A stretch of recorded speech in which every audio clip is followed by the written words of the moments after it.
Getting old is definitely one of those things that I never thought I would. Does that sound weird to say? I never thought I'd get old.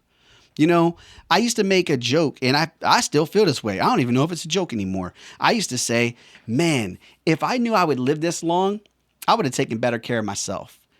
And then I'm like, dang, I didn't expect to live past 18 or 19, at least 20. You know, making it past 20 is kind of a milestone for me. And unfortunately, a lot of people that I know back home, a lot of my buddies, man, they didn't make it that far in life.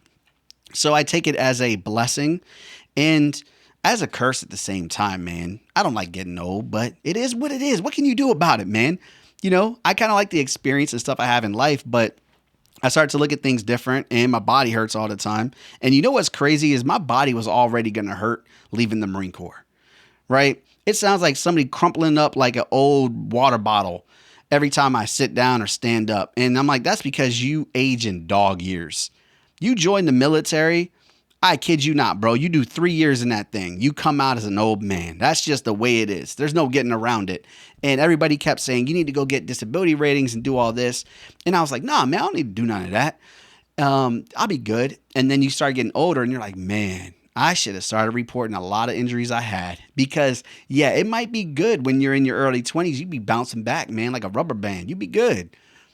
Not when you're 30s, man. Not in your 30s. Especially when you get up there into the higher 30s. The higher it gets, the worse it gets. It's just life. That's just the way it is, you know? At least I'm not wrinkly yet. I hope I don't get wrinkled too much. I like to moisturize and stay hydrated. You gotta keep your skin hydrated. And what was it Bill Burr that said lotion is good on the whole rest of your body, not just your dick? Facts. All right.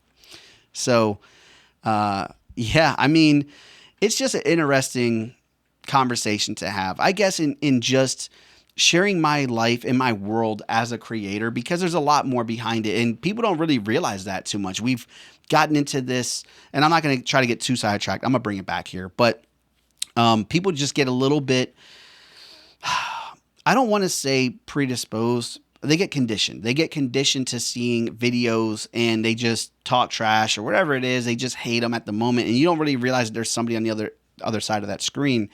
And it goes both ways, you know, and I got to think about what you guys want and the content that you guys want.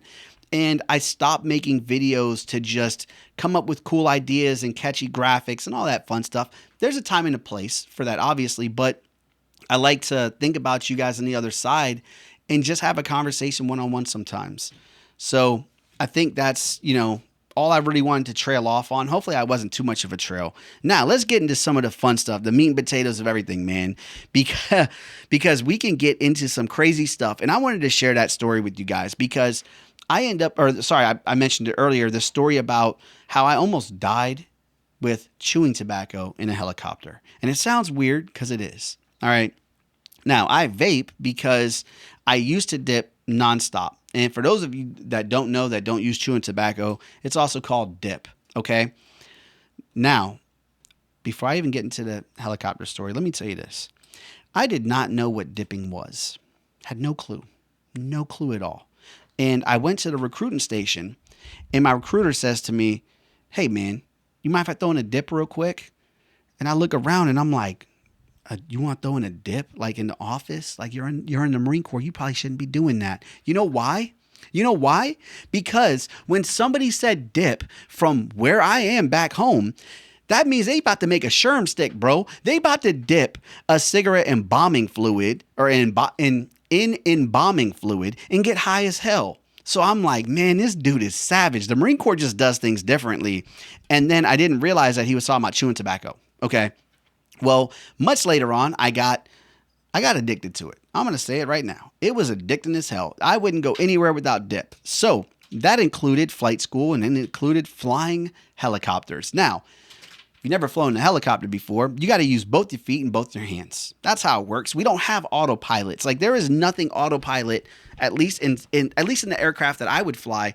We didn't have autopilot. You have something that's called the friction. Okay. So if you think about it like this is a cyclic.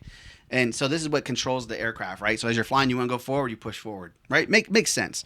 So you have this little piece that you can kind of spin and it tightens this up. So if you let go of it, it doesn't move as far forward quickly. It'll still move quickly. You just don't have autopilot, bro. So what I was doing when I'm flying is I would take the cyclic and I would place it between my knees because it had a handle that came down long enough. And I would place it between my knees, and I'd have my little spit bottle, and I would place it cyclically between my knees, and I would try to hold it for a second, and then I would spit into my bottle, right? And then that really wasn't working too well. And I was like, man, I can't be doing all this. So I would put the bottle between my knees, and I'd be flying, and I would bring my knees up just enough, and I would try to lean over and spit and land it into the bottle. And I was flying, I think I was flying a solo flight. So you did some solo flights later in school and stuff. And on one of my longer solo flights, I was like, man, I had a dip packed and everything. I was going, man. I was feeling good. It was a nice, beautiful day. It wasn't hot. It was just beautiful. It was just one of those days, man. It was like just right, 70 degrees. And we're in Arkansas, and I'm flying, and I lean over and I'm spitting into this bottle, and it starts getting everywhere. The idea in my head was so much better than what I thought. Okay, it just didn't work out for me. So I'm like flying around doing my thing. I'm leaning over, spitting. Boom, it's getting all over my flight suit. Spit, nasty dip spit everywhere, bro. It was gross. Yuck, right? So I'm doing this, and I didn't realize as I'm trying to lean in, I'm getting like, I'm zoning out essentially. And I'm trying to spit into this bottle, and then I look up, and I am full blown headed into what looks like a straight up tree line. Like I am nose down gunning it into this hill, and it wasn't a crazy mountain. It's not like I was going to hit this massive mountain that I saw for miles. It was like this long row of trees. Like as you're going towards the Ozark Mountains and stuff like that, they have these long hills. So I'm just kind of flying towards it, and I didn't realize like how much it was going up and how much I was nose down. And I like pop up, I'm like, oh shit, like I freak out, dude. Dip spit everywhere. It's gross, and I had to sit in it, right? So I end up almost killing myself. And as I'm flying back, covered in dip spit, and it's kind of nice at first because it's warm, and then it just gets cold and nasty. It's like when you pee on yourself, right? Like when you were a kid, hopefully you were a kid when you do this, but when you pee on yourself and you're like, man, that ain't too bad, right? And then it starts to cool down, and you're like, man, this sucks. I got to get out these clothes. It's the same thing. So as I'm flying back, I'm just losing it, man. And I get back. The second I park, I'm just like, yeah, I'm done. I took that can, I just chucked it, called it a day, never looked back. And then I replaced it with another bad habit, which is vaping.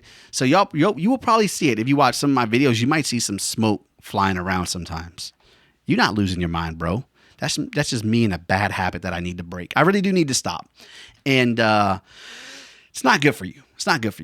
Like I said, if I would have known I'd lived this long, I would have taken better care of myself. I wouldn't have done none of that. And when you go into the Marine Corps, you will pick up some bad habits. And that's one of them. A lot of people go into the military. Like I never done anything before I went to the Marine Corps. I didn't smoke. I didn't drink. I didn't do none of that. I was a martial arts instructor. Okay. I would go to and from work. I would train. I would fight. I would do my thing and go home. And I was very healthy. Okay. Except I'd eat a lot of Subway sandwiches because there's a Subway that was right next to the Dojang, and I would go there all the time. So it could have been worse. Don't judge me. It could have been worse, right? It could have been worse. But yeah, I picked up some of those bad habits, and that still followed me. As you guys can see, man, I'm looking at it right now, and I'm trying not to. I probably will hit it in a little bit. You guys will see it. But yeah, it's like going into that, just the mindset, I guess, in general of military, aviation, any of that, is just unique. It's a really weird world, man. And I want to share as much as I can with you guys. And I think some of the reason that I even like doing this video is I could just talk, share stories and crazy stuff that I've been through. And it doesn't really follow the format, man. We just shooting the shit over here, bro. I don't even know how many of you guys are still hanging out this far into the video. But we gonna get nasty up in here, man. Not really, but y'all know what I'm talking about. We just going to be sharing a bunch of stories and stuff. Now, I did want to get into, or aside from some of the military stuff, to talk, I guess, a little bit more about just Christianity and faith, because this is always a tough topic. And I think I made a video. I can't remember. I've made like 100 and something at this time. And I said it one time where I'm like, hey, man, y'all might as well just unfollow me right now, bro, if you don't like Christianity and faith and stuff, because that's just such a big thing for me. And there's a Reddit that's out, and I forgot what it's called, but it's like Small YouTubers Unite or something like that. And you share your channel, in hopes that other people will follow you and you follow them back. So it's kind of like a sub for sub, and you all kind of grow together. And I was actually kind of shocked because I would post my channel and people would get on there and be like, "Oh, dude, you're Christian? Oh, this is religious stuff? Nah, dude, I don't mess with any of that." And I'm like, "Dang, man, I don't even be putting it out there like that. Like, it's not, you guys see my channel. It's not just tons of Christianity everywhere. It is a pillar. It is a foundational part of the channel, but I don't just post it all over the place." And the hardest part that I found, even with adding Christianity and faith into the channel here, is how do you do that without being preachy? Nobody wants to sit here and have me preach at people. And I think I was getting worried. I started getting concerned, right? Because I'm like, oh no, man, if I start telling people about how important God was in my life, they're going to hear it and immediately just tune me out. And that's a scary thing, because there has been a rise in Christianity, which is the greatest thing ever. It is, I don't think there's anything in this world that makes me happier than that. But when I was growing up, and I want to say, let's just skip back. Let's just say 3 years and older, right? Or 3 years ago and further back. People had such not a disdain for it, for speaking about Christianity or just anything religious. It's like it was frowned upon. Okay. And then now, more recently, people have been able to express it more and been able to talk more about it. And my biggest fear was not necessarily for channel growth. It's not like, oh no, I'm going to talk about Christianity and people leave.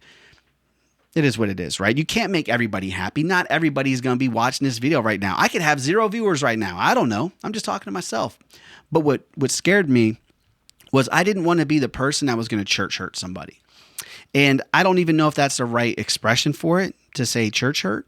But I just didn't want to be the guy that feels like I'm pressing my religion and my beliefs onto somebody so much that they don't want to hear it, or that they shut down and don't want to be open to talking about it.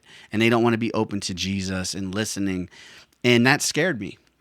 That was a very scary thing. And I'm not, like I said earlier, I don't know all the verses and all the scriptures and stuff to be sitting and comforting people with verses. And I have so much admiration and respect for people that do.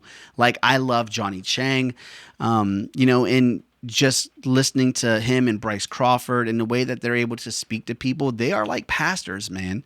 And they lead people with that. And I felt kind of lost and in between, because I'm like, look, I'm not a pastor. I'm not a preacher. I'm not I don't give sermons. But I have a testimony, I've been through crazy stuff, man, blown up, shot at, helicopter crashes. Like, you freaking name it, dude. I've been through it, and I just wanted to turn that, or I wanted to use that as my testimony. And I wanted to share what God has done for me. So it's more of, I wanted to share just how much better my life is with God at the center. And that's why I will always say it in videos. You guys will hear it, or I'll try to put it towards the end or middle as more of a reflection piece, because I'm just scared of pushing people away, man. That's all it really is. At the end of the day, does the YouTube channel matter? It doesn't, in terms of finances and stuff like that. It matters more of building the connections in the community and being able to help out other people. And there was a pastor, and I wish I can remember this dude's name so I can quote him on this, but he said, look, we grow up and we have this belief as Christians that you cannot take anything with you when you die. Maybe that's not even a belief as just Christians, but I feel like majority of people understand that. Like, you're not going to take your car and your wealth and all that stuff unless you're back in Egypt and you a mummy, bro, right? Like, they start packing gold and stuff with you. But for the most part nowadays, we kind of understand you can't take things with you. However, he said, I don't believe that anymore. I think we can take something with us. And what we take with us are souls. Who you save, the brothers and sisters out there that you save, will go with you to heaven. That changed my world, man. That changed the way that I perceived it. And I really stepped back. And I hate to say this, man. Maybe this is weird. Maybe you guys will understand what I'm trying to say here. Don't get mad immediately, because it's going to sound really weird. The closer that I started to get to God during this craziness, so over this last year when my wife passed, I can't talk about the craziness and all the stuff that happened to me, but it was horrible. And it was just terrible. But the closer I got to God, the worse things got for me. Not in the sense that you'd think. It got better, but it also got worse. Because here's the thing about getting closer to God, y'all. And this is the crazy part. God can give you peace beyond all understanding. Like peace that you could not find anywhere else. A comfort that you will never find anywhere else. However, the closer you get to God, the more valuable you become, and the more the enemy will attack you. And I was talking, man, you already know, we were talking in the comments about this.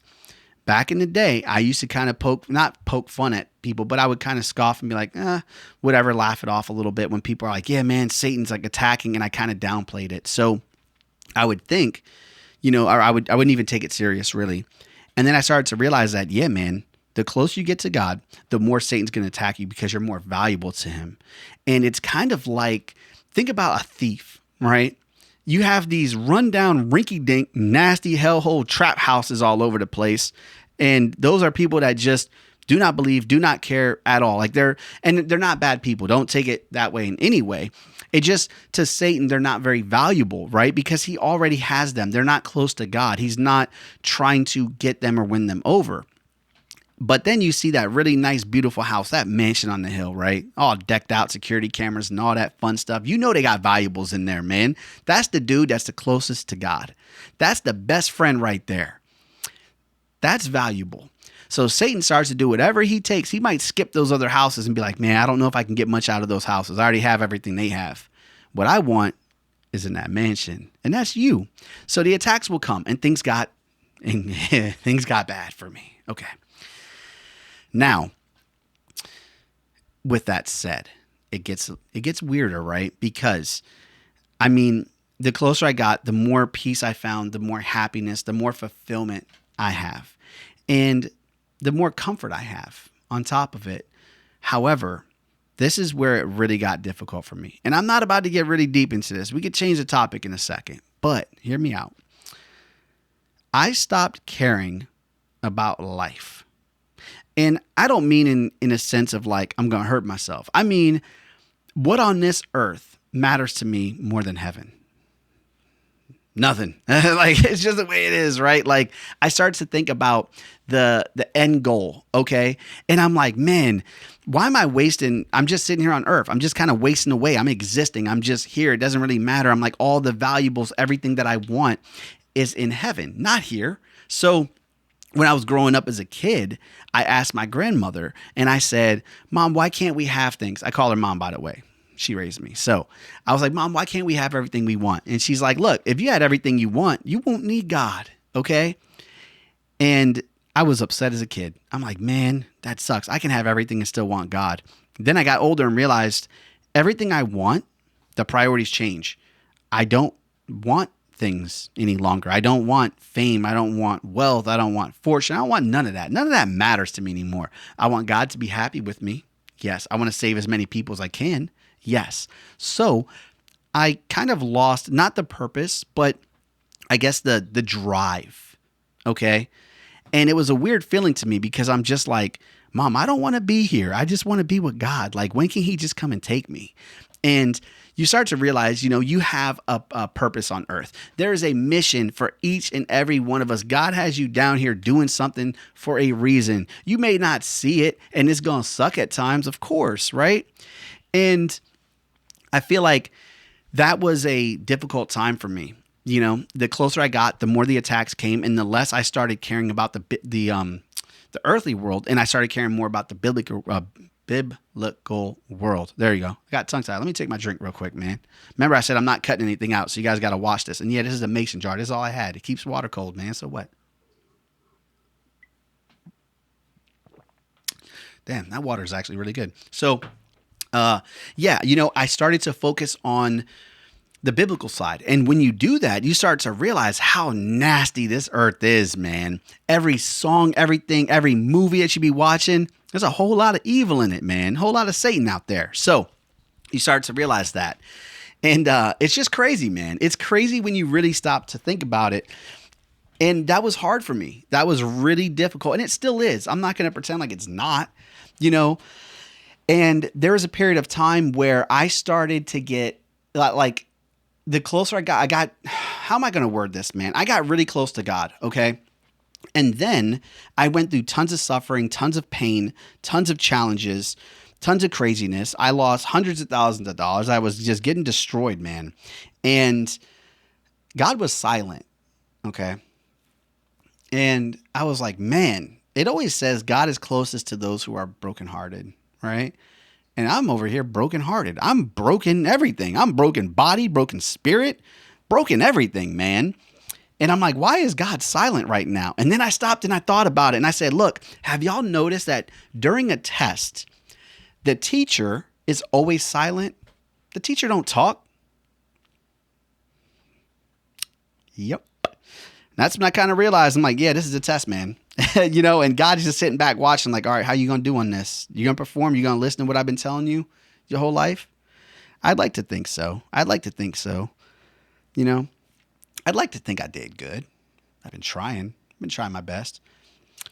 I'm not perfect, man. I'm a human. Okay.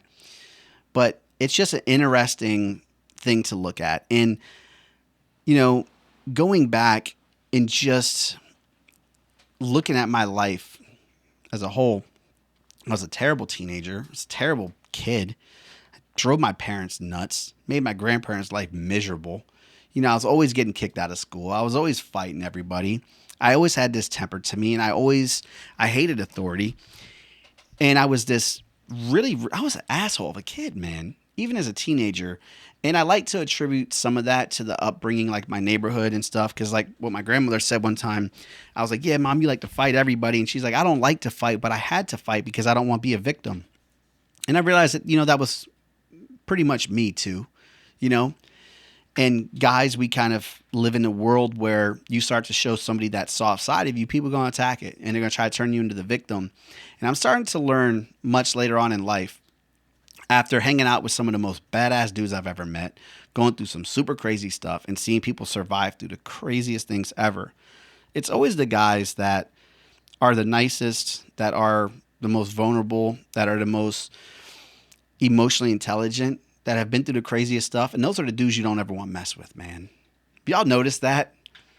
It's always the people that are just loud, going off about how badass they are and like how they beat everybody up and all this. And they're the first ones that just drop, man. So, I have to accept at some point that my own actions, it was me. It was me being an asshole kid. It was me being, having a temper, thinking I'm better than what I was. And I got humbled through life. And I'm glad I did. I'm glad I got humbled, man. One of my favorite things that I've heard my mobile team used to say this, where they're like, you know what? Or actually, they didn't say it like that, dude. See, this is what I'm talking about. When I start making videos, I start getting all like, yeah, dude, like I'm talking prolific and stuff. Like, who cares, bro? I'm not prolific, man. I'm just a dude talking to you right now. But this is what the mobile team said, all right? So my team was like, look, we're never above you. We're never below you, but we're always beside you. And I started to really love that idea, right? Because I'm like, man, I'm not better than anybody else. I'm not worse than anybody else, but I'll always be like your best friend. I'll always be loyal to you. I'll always give you that loyalty, man. And that is the most important thing that I ever can have, that I can ever give anybody, right? Is that loyalty. I'm loyal to a fault, man. And I hold that in a very, very high regard. So my relationship with God is loyalty. I've always been by his side. I've always, like I said, maybe not have known the best scriptures. Maybe I've chose a lot of wrong turns in my path in life, but I've always been loyal. I've always had my heart to God, and it's never changed. It's never changed. It's only gotten stronger over time. And I started to realize that, scars and the pain that we go through. So scars are kind of an example of how our pain can shape us, right? Scars tell stories. When you see a scar and it has this crazy marking, it tells a story. It's the same thing. And throughout our lives, whenever we have this pain and this suffering, and we're really going through these incredibly difficult times where you feel like there's no end, you feel like there's no purpose. It's hard to find motivation. It's hard to pick yourself up. It's hard to put on a smile, man. Smiling for everybody else. And then you realize you're like, man, all that's for a reason. Okay. So the path that God puts you on is for a reason. So when I look back and say, I was an asshole as a teenager, I was terrible as a kid, I realized that was all for a reason. And I didn't know this reason until I was talking to my grandfather right before he passed. He was on his deathbed. And I sat down next to him and I said, and his name is Harry, right? I love my grandfather, man. And I said, Harry, I've never told you two things. One, I've never told you I loved you. And that freaked me out. I'm like, I can't believe this man that raised me, my role model, the most important person in my life, the most important man in my life, never told him I loved him. And then I said, I'm sorry for just being an absolute terrible kid. I'm sorry for being that teenager that was just an asshole, man. And what I put you and mom through. And he kind of chuckled for a second. He's like, nah, man, that's all good because you brought us joy, but you brought us pain, right? And that pain and that trouble that you brought us got us closer to God. And it brought, him and my grandmother closer because the more problems and stuff they had to go through with me, the more I was getting kicked out of school, the more I was getting into fights, borderline going into juvie and stuff like that, the more my grandparents had to work together to raise me. And yes, did it cause problems and fights and arguments? Yeah, of course, man. That's a relationship, right? Especially with some badass, weird looking dude as a kid, man. Like, of course. But he said it brought him closer to God and it really helped him out. So your life, and I'm not going to get preachy here. I'm not going to get preachy, but your life is so much better for other people than you even realize, even in the bad times, even in the times that you think you're a pain in the ass or you're hurting people or you're doing whatever. You are still a blessing in so many people's lives. And maybe you don't know. Maybe you don't know it. And a big blessing that I have, something that I'm very thankful for, I'm honored to have, is that exchange with my grandfather where I was able to sit down with him and he, just kind of told me that. Now, I don't know if he was just being nice, or whatever, but I felt like it was very genuine. And I like to think that there's so many people out there that are blessings to people's lives. And you may not hear it, man. People may not come up to you and be like, hey, guess what? You're the biggest blessing in my life. Who's going to do that? Right? The only time that you ever hear that happen is at people's funerals. And I got a whole video for that. But it's crazy, man. It's, we never know where we're going to go in life. We're never going to know what that next step is going to take us. And like I mentioned very, very early into this video, when I have this really weird experience in life. And it sounds cool on paper, okay? It's not really cool, but before I joined the Marine Corps, I did martial arts, right? I was a martial arts instructor and all this, and that kind of helped with a lot of discipline going in. And I recommend that anybody, especially them badass little kids, little baby kids, bro, you need to get them kids in martial arts. I don't care what it is. It could be Taekwondo, Hapkido, I don't really care. Whatever it is, it'll help them out. But then I went to the Marine Corps, and I did air traffic control. Then I got selected to that Marine mobile team. I did that to deploy to Afghanistan. I came back. I finished out my time training training other Marines to deploy and training them to prepare for like combat stuff. And then when I got out, I was going to stay in. I was going to stay in the Marine Corps, and I wanted to. And I tried to put in a joint inter-service transfer packet because I wanted to go to the Army to become a helicopter pilot. I always wanted to fly. And they pretty much told me, hell no, it's not happening. They were like, once a Marine, always a Marine, and that's all. I'm like, all right, dang, okay.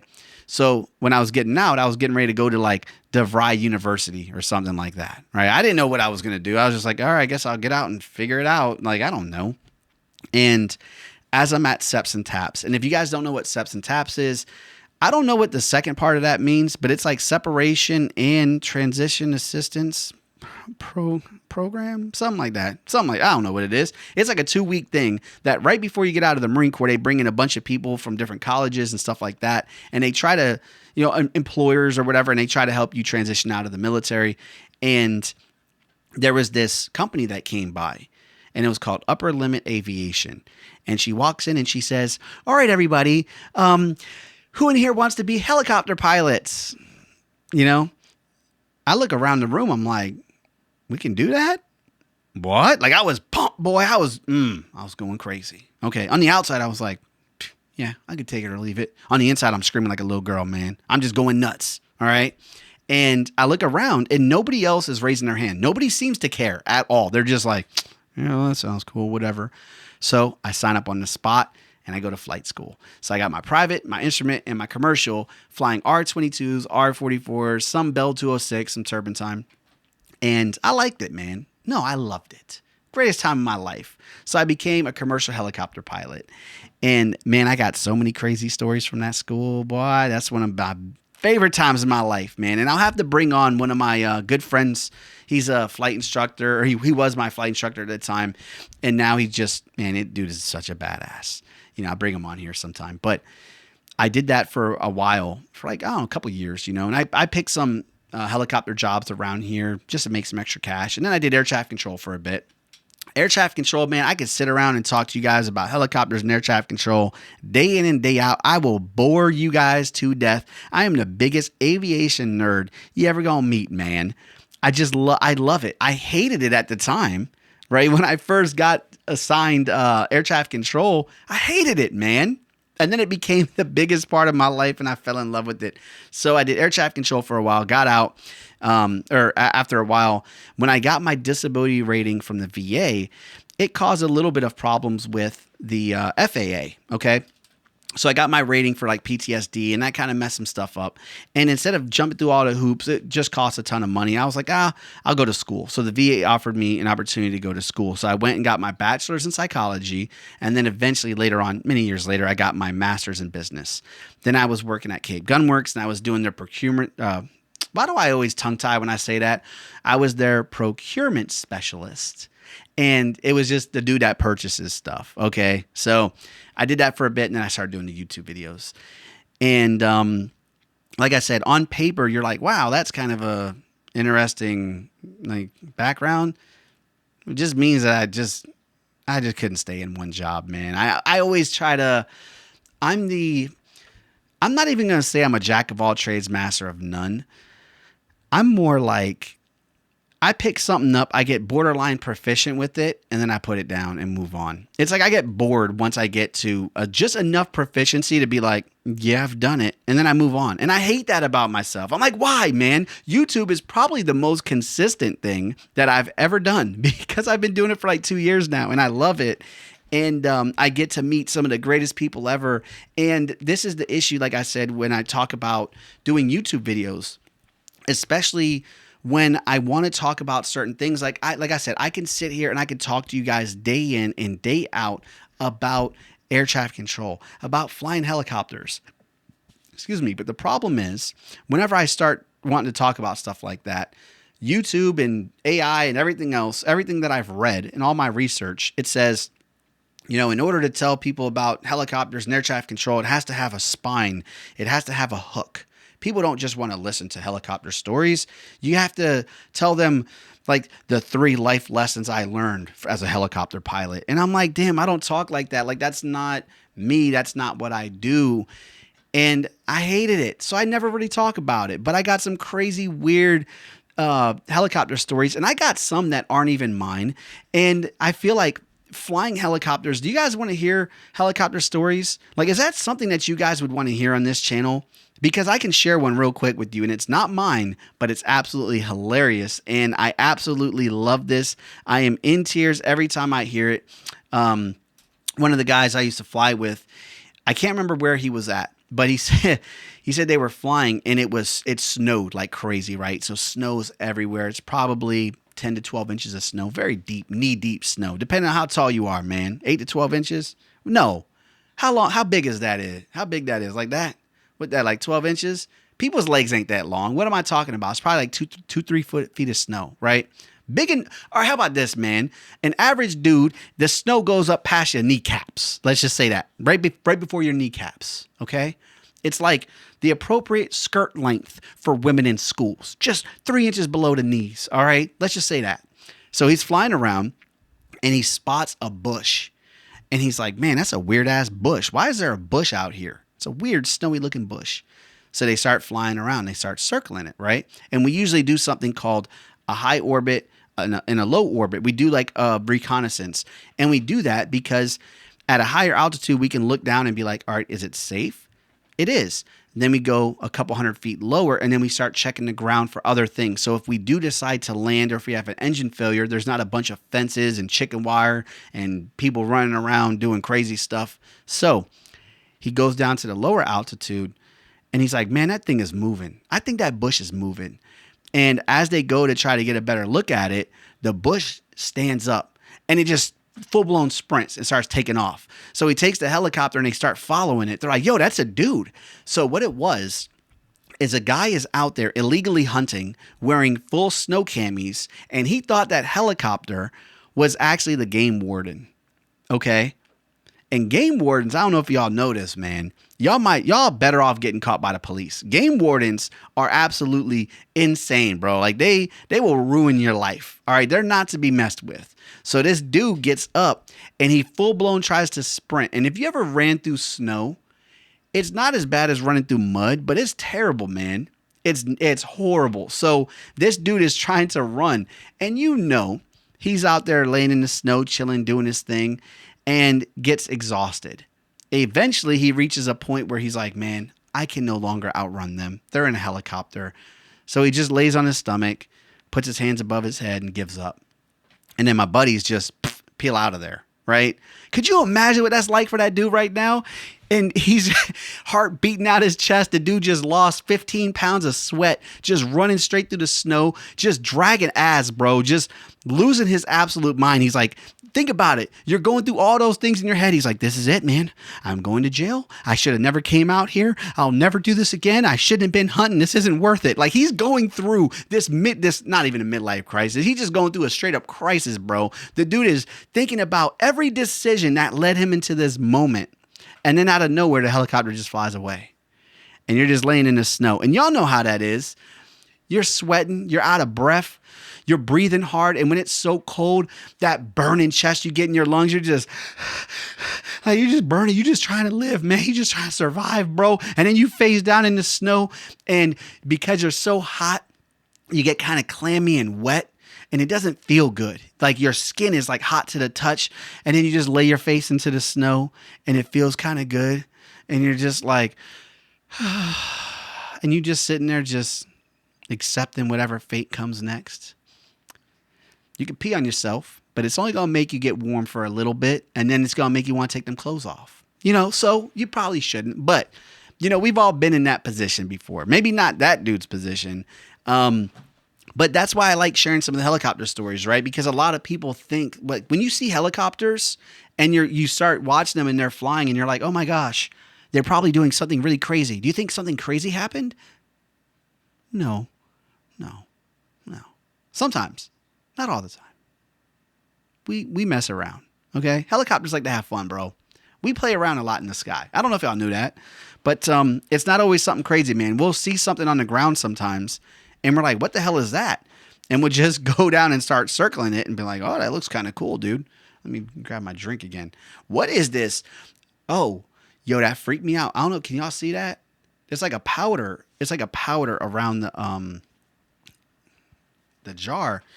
And I was looking at it for a sec and I'm like, oh man, what kind of water is this, bro? Right? And then I realized, oh, I had one of those lemonade packets. Like the powder lemonade. So I poured it in here and I didn't realize that the powder that I had was for like a 2-liter thing of water or 2-gallon, whatever it is, like liters, gallon. I don't know, man. It's just a big ass jug of water. And it was supposed to make like 18 quarts or something. I'm just using measurements. It was just supposed to make a ton of lemonade, and I dumped it into this thing.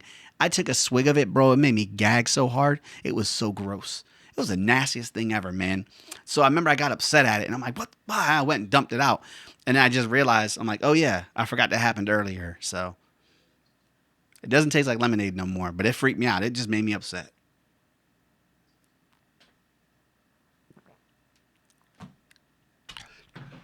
Damn, that's so refreshing, man. I love good water too. And that's actually water that we got down here. There's a place, and this is how you know you live in like a townish area. There's a really dope place, and they have a little water spigot that runs 24/7, and you can go up there and just fill up jugs of water. It's dope, man. It's awesome. Love this place. So, yeah, that's kind of it's interesting stuff. And that's why I said, who knows what this video was going to take you. This is a whole different rabbit hole of stuff. And every time I do research about videos, I feel like I'm so critical because it's like, you know what? You need to come up, like I said, I already said this before, but I'm going to reiterate it again, right? Sometimes repetition kind of gets it going. And I was like, yeah, man, it's, the video has to have a spine and it has to flow and it can't be repetitive. And dude, it just freaks me out so much, man. So I never get to share crazy stories with you guys. Smoke them if you got them, by the way. If you just want to vape a little bit or something. I don't know. What do y'all do, man? You know what I wanted to do one time? I wanted to learn. So maybe I'm wrong. I wanted to learn how to whittle, right? Whittling. Is that when you make stuff out of wood? Or is that when you play the spoons? Because both of those things are badass, man. I told my lady one time, I was like, you know what? She was sitting on the couch and I said, I'm gonna woo you over by whittling, right? I'm gonna play the spoons.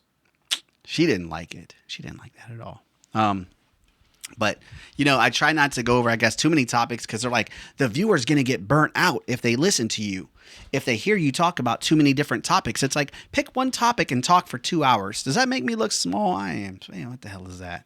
But they're like, pick one topic and just try to talk about that for an hour and some change. And I'm like, no, man, I could just talk about whatever I want to talk about, right? Like if people want to leave, y'all could have left. Ain't nobody holding anybody hostage, man. But I appreciate having you guys here. It's kind of like having family here, man. We just hanging out, shooting the shit, doing our thing.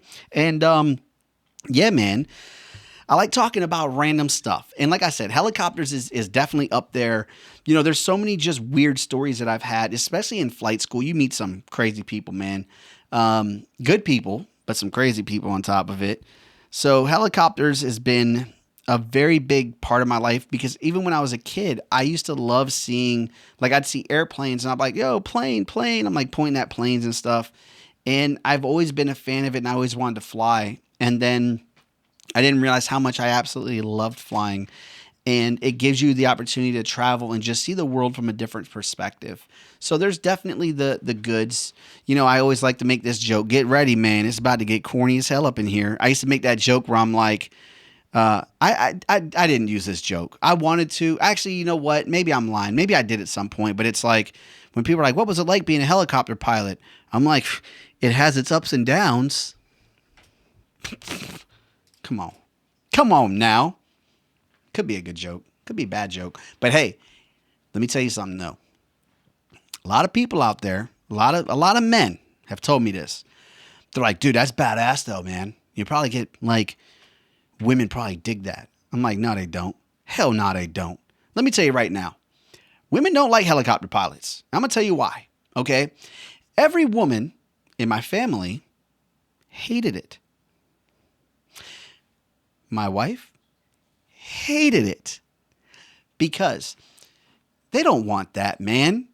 You know how worried they get when you're just like, hey, I'm going to go fly for like 2 hours and it ends up turning into like a 3.5 hour flight and you forget to call them and stuff. And they're like, I thought something bad happened to you. I thought you crashed. Like they freak out. And my grandmother, she got real mad at me one time. I had just gotten out of the Marine Corps. I come back home and I said, hey, Mom, guess what? I'm going to go to flight school. I'm going to go be a fly boy. I'm going to go be a pilot. She freaked out. She's like, what the hell's wrong with you? You got a death wish? What, do you hate your life or something? You just left the Marine Corps. You just left Afghanistan. You almost died like 50 times and now you want to go and be a helicopter pilot? What the hell's wrong with you? Why don't you go do something that's not going to get you killed? And I'm like, man, I was expecting a better reception. I thought that she'd be like, damn, that's actually kind of badass. She didn't. She didn't do that. So yeah, man, any young aspiring people out there that want to get into being a pilot because you think it's going to get the women, you probably pick a different profession for that. If you just like flying, hey, do it, man. It's good, but just don't expect to get women from it because they're not going to like it too much. So, Yeah, man, especially when you come back home and you got dip spit all over your crotch because you sitting there just like spitting, trying to fly a helicopter and dip at the same time. So that doesn't help. None of that helps. I don't know. It's a unique situation, man. You might find yourself in it. Snow suits. You know, when I had a snowsuit, because I just made me think about this earlier because it's raining. It says it's going to be raining for like the next 2 hours. It's freezing, man, up here. I'm not built for the cold, man. Let me tell you something. I hate the cold. I don't care how cold is cold. Like 60 degrees is freezing to me. I don't like it. 100 degrees, love it. I love it, man. I want to go outside and cook. Like, I want to walk outside and be like, man, I want to smell my skin burning. Okay. I want to smell sweaty before I even get sweaty. Like, I want to feel nasty when I walk outside. Like, I want that type of heat and humidity. And every time the wind blows, I want it to be like a blow dryer in my face. The breeze shouldn't even cool you down. It should just make things worse. That's where I find my comfort zone. Then I come up here and it's absolutely freezing. And people out here walking around in shorts and short sleeves and shorts and stuff, walking around like shoveling snow. And they're like, oh, I'm just trying to move the car out the garage here. And I'm just like, yeah, man, I'm gonna go back inside. Fuck all this. I'm not built for this cold. I don't like this cold. And I will not partake in it. I will not be a part of this. I don't like it. I don't want to be searching Facebook ads for a snowblower. That's not the place I want to live in. Just saying. I'm just being real with you.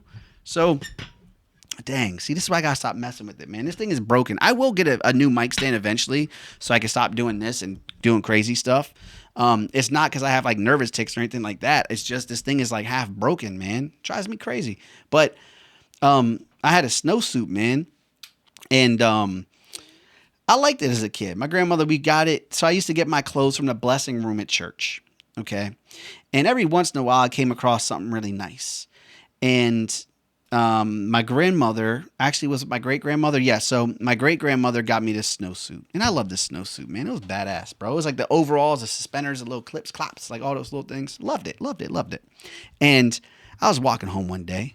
Man, I wasn't feeling too good. So let me just tell you this. I'm just going to skip forward, okay? Because y'all don't need to hear all the graphic details of this. But I had some stomach issues, man. I was a little kid, and I was probably eating something nasty. I think I actually ate a bologna sandwich at somebody's house, and I'm pretty sure they left that shit out on the counter for a long time because it was already lukewarm as hell. And you know when bologna is warm, like warm bologna, right? It takes a long time. Bologna stays cool for a long time.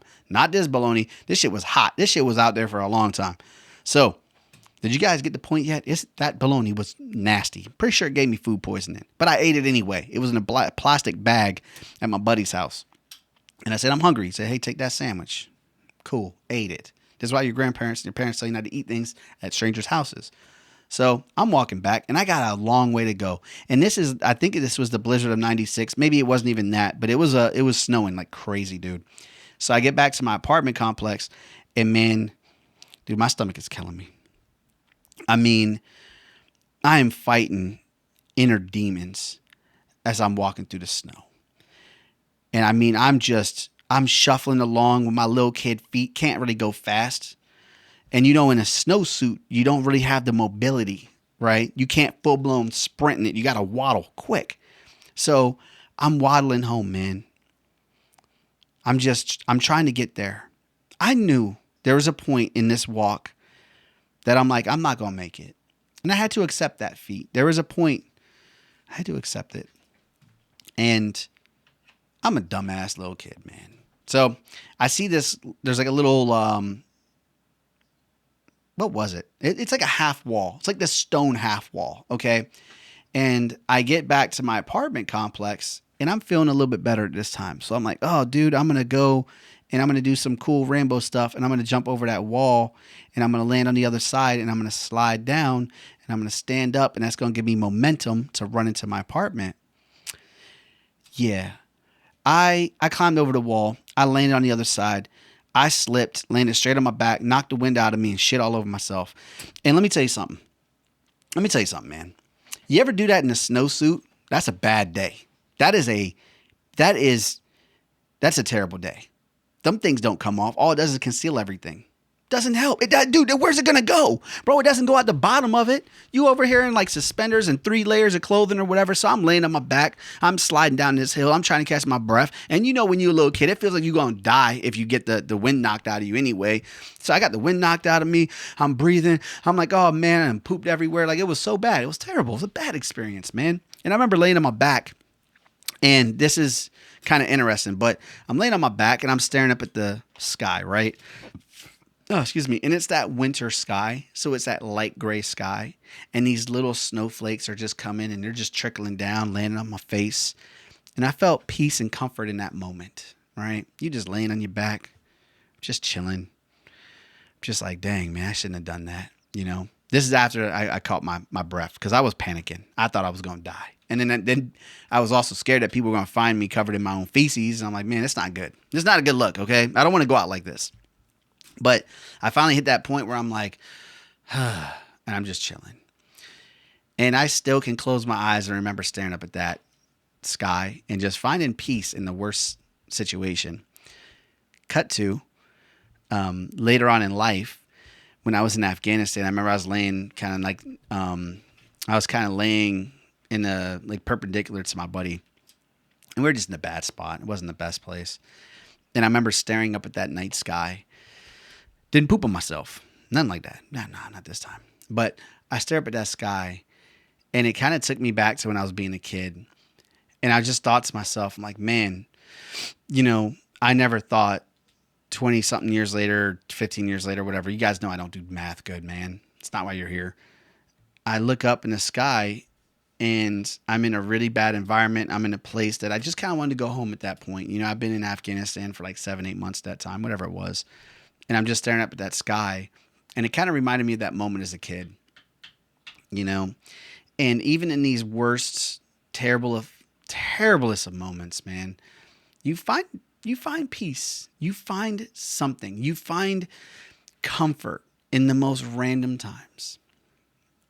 It's interesting how that works, man. It's just life, dude. Life is just interesting, man. Nobody knows what the hell's going to happen tomorrow, the next day, the day after, and stuff like that. In 2 days from now, tomorrow will be yesterday. I told you I was going to give you guys something prolific if you stayed here long enough.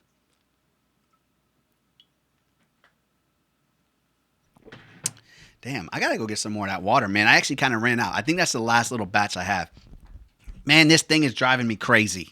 If you guys are still here, man, how you doing? You guys already heard a lot about me. How you doing? You know, wouldn't that be kind of interesting if YouTube gave us that opportunity where no, because you could go live. What am I talking? Dude, I'm stupid. I'm dummy. I was going to say that'd be kind of cool if YouTube gave you the opportunity where we can kind of interact and stuff live, like as we're chatting. But I kind of wish it was like that for videos, like where I can have something recorded and then people can give me reactions and feedback and stuff before I end up posting it.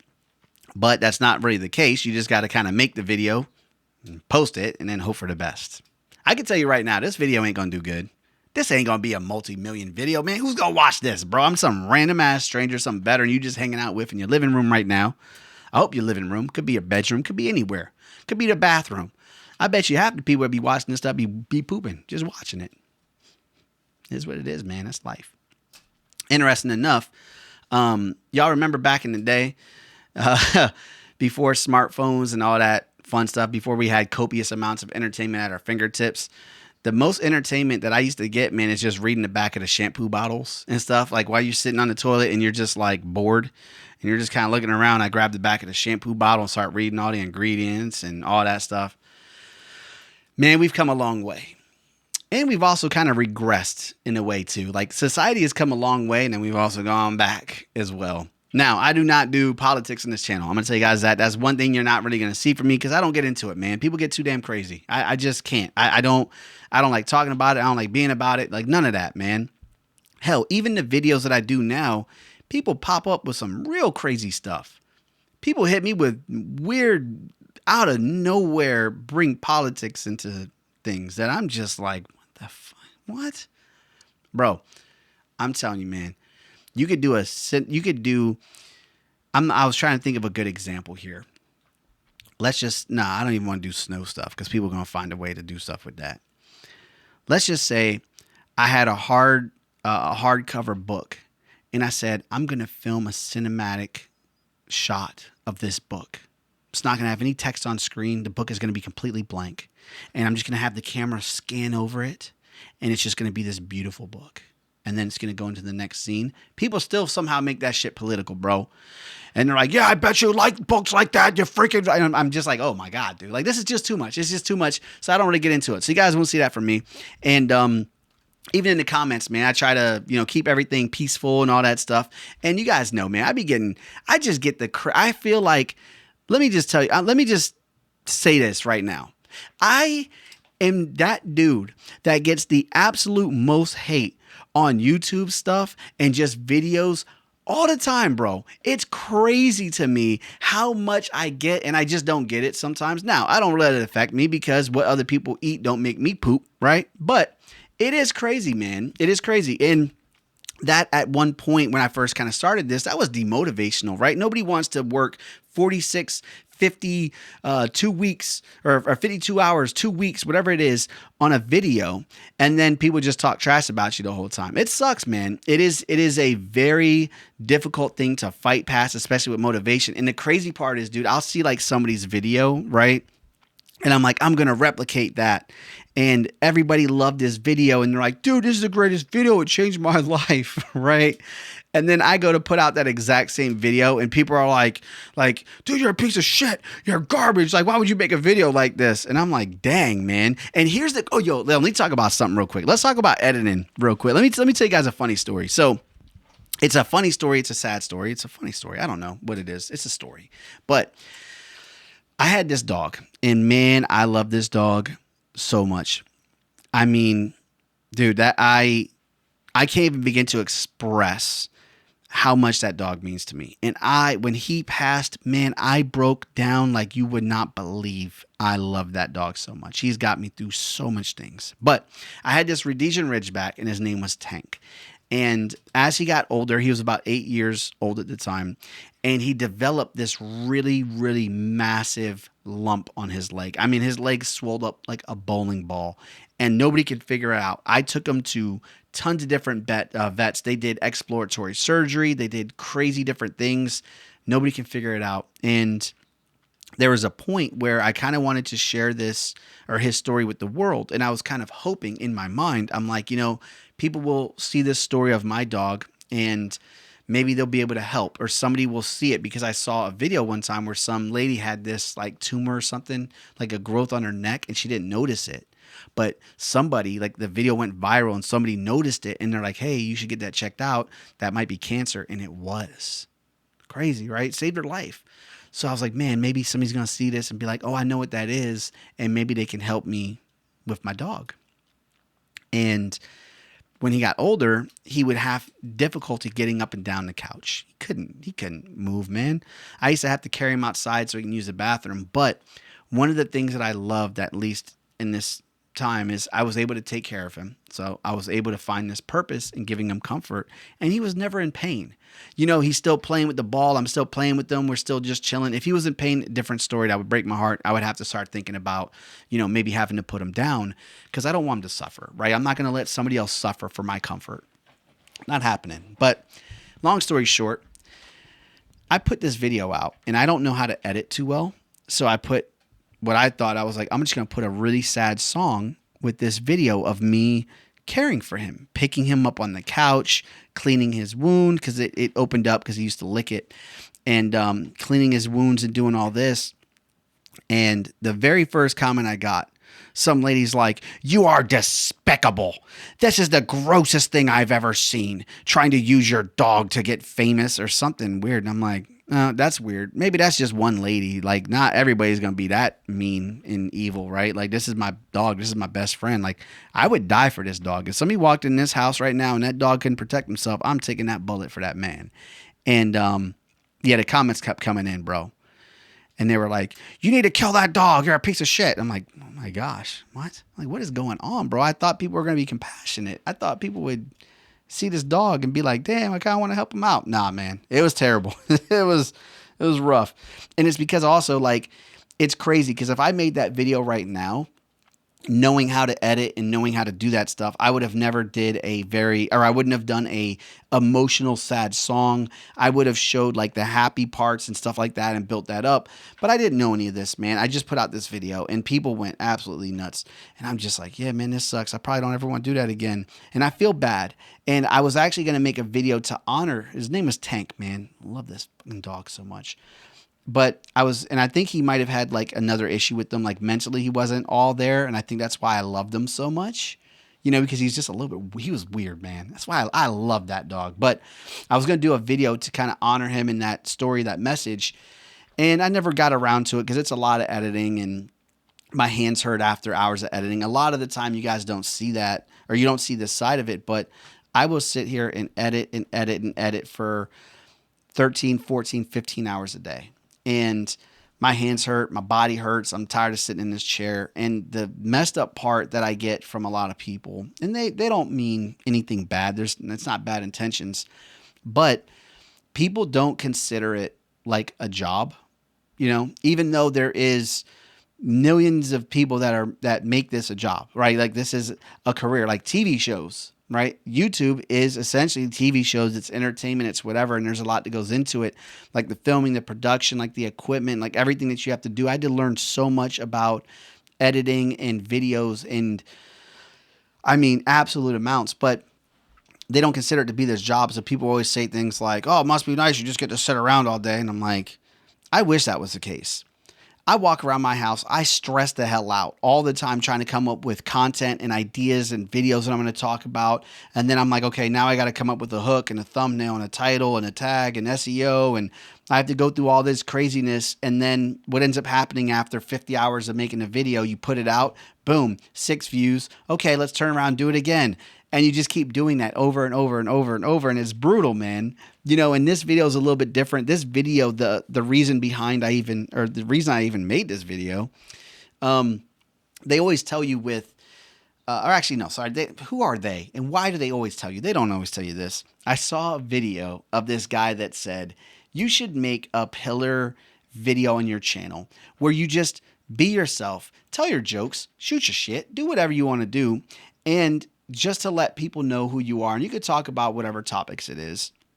And this way people can just have an understanding of who you are. And this video won't be for a lot of people. A lot of people probably won't watch this video, and that's okay. Maybe they won't like my channel. Maybe they just don't like me. That's another thing too. And we'll get into that in a second. But a lot of times, for this video, it's like, you should make this pillar video and make it a couple hours long and just talk to everybody and shoot the shit and give them a chance to just know who you are. And that's kind of what I'm doing. That is not kind of what I'm doing. I need to stop using some phrases the way I talk. I hate the way I talk sometimes. But the people that watch this video will enjoy it, right? Will just enjoy me and the personality and whatever I have to offer you guys, right? And I really like that. I think that builds up a really strong, solid community. And I get so worried about how people are going to view me in the channel, and not necessarily in a sense of like, man, I really care what people think about me, but more of I want to provide value to people and I want to make people happy with the content that I make.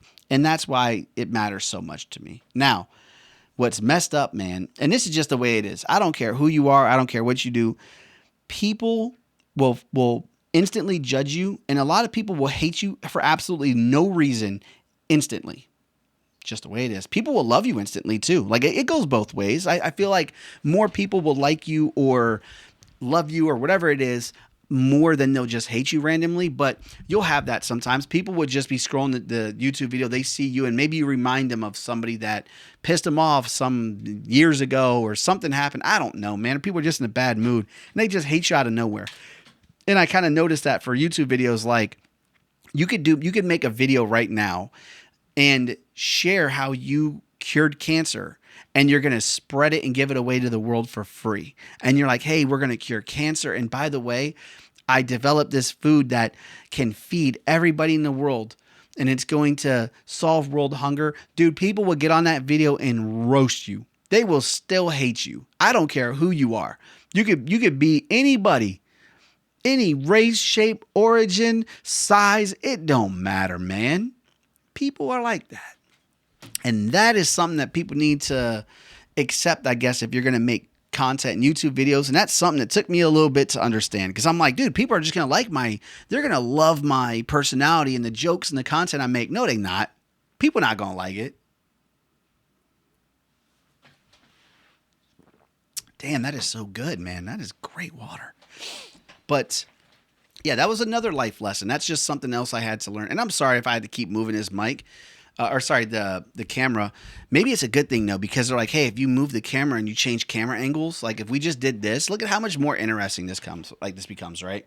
So like if I'm just doing a video and I'm starting to talk and I change it up and I start talking from this angle and I'm looking over here, it starts to feel like a documentary, right? Like I start reflecting and shit. I'm like, there I was on my back with my snowsuit. Feces everywhere. Like I don't know, man. But maybe it does help. Maybe it changes up. Maybe it keeps your guys' attention. If you're still here after all this time, maybe this will keep your attention. But we're just gonna go ahead and put it back because it's a little bit more comfortable viewing angle, I think. Or am I just rambling right now? Am I just buying time? No, man. Because I promised you guys. I said, look, I'm gonna start this video and I'm just gonna keep recording. Man, this is driving me crazy. I can't get it back. Look, it's good enough for government work. Right? Is that good enough? Let's take a little break for a second. Just a little break. You don't need to go anywhere. You don't need to do anything. I'll be right here with you. Take a little.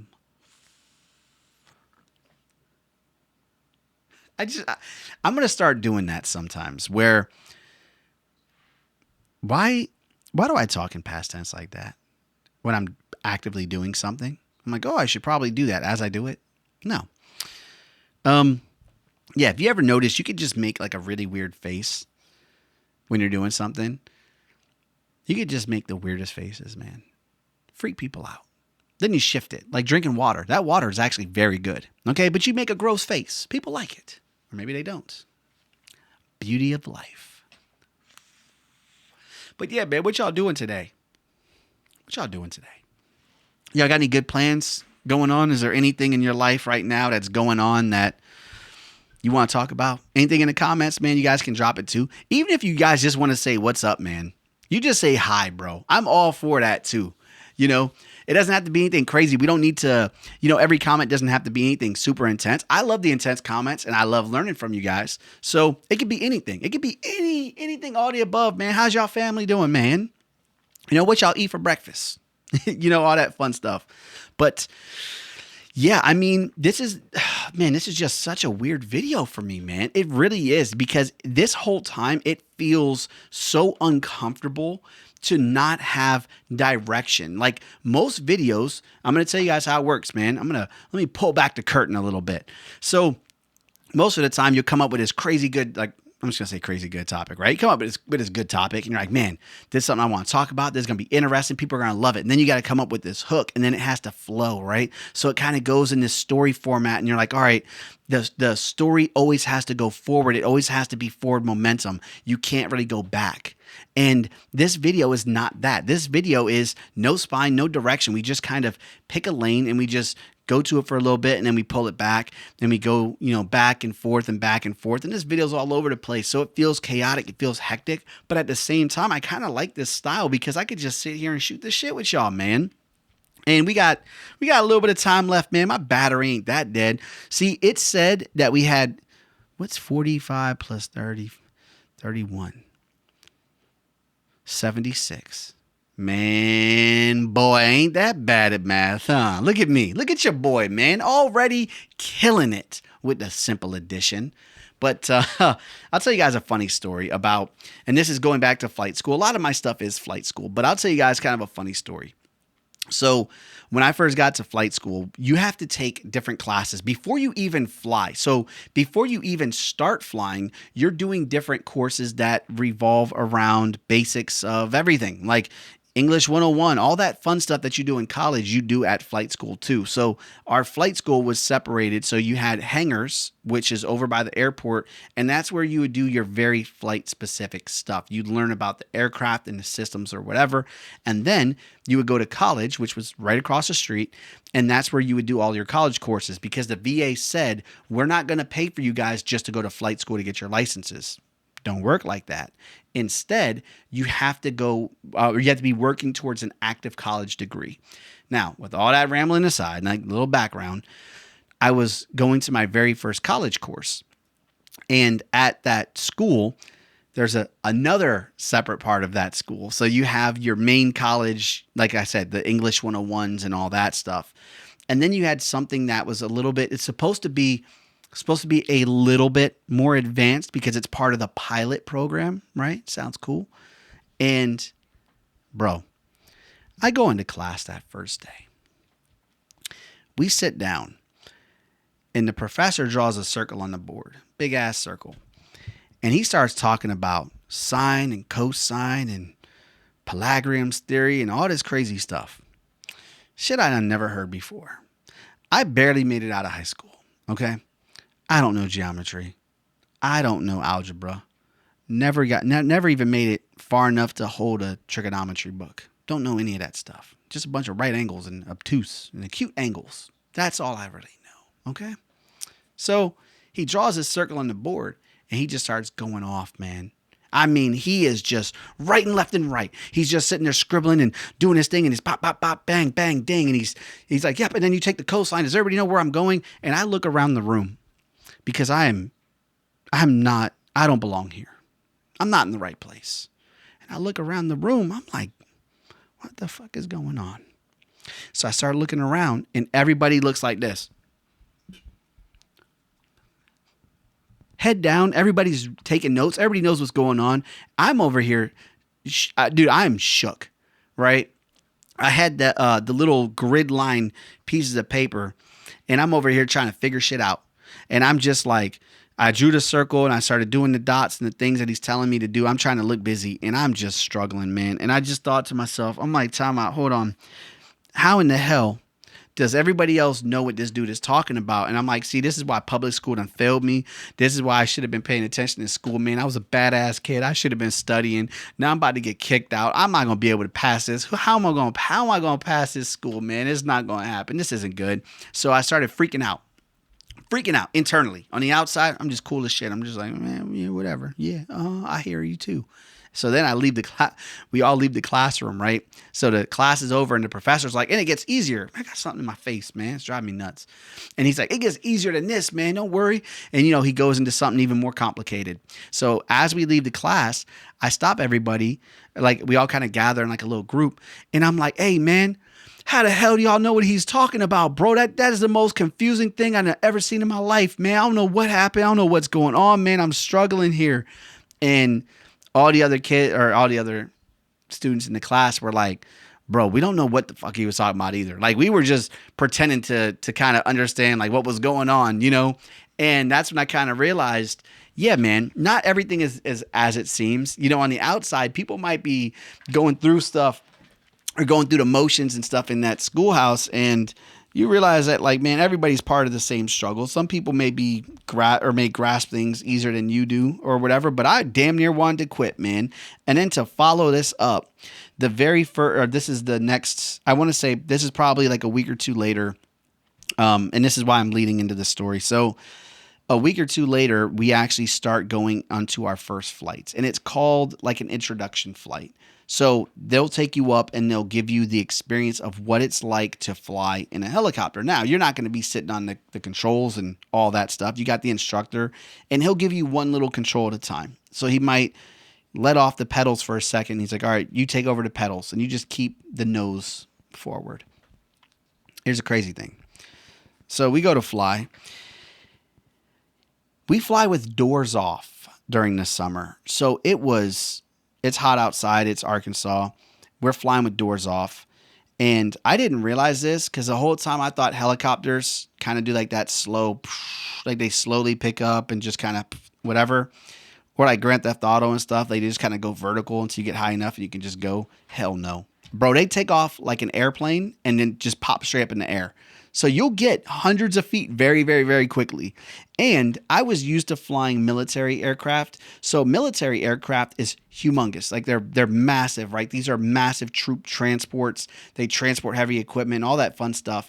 And they're not affected by the wind and other things as much as some of these smaller aircraft So we're getting blown around like a leaf in the wind. And it feels terrible, dude. You really do feel that pendulum effect of the weight of the helicopter. And then you have the rotors and it's constantly pulling down.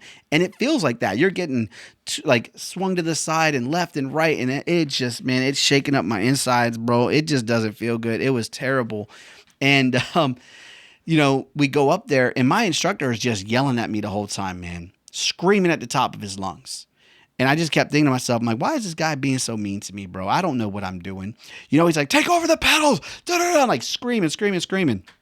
I'm like, what the fuck, man? I don't know what he's talking about. And he's like, pay attention to the pedals, the pedal. And he's going so fast that I couldn't understand a word that he was saying anyway.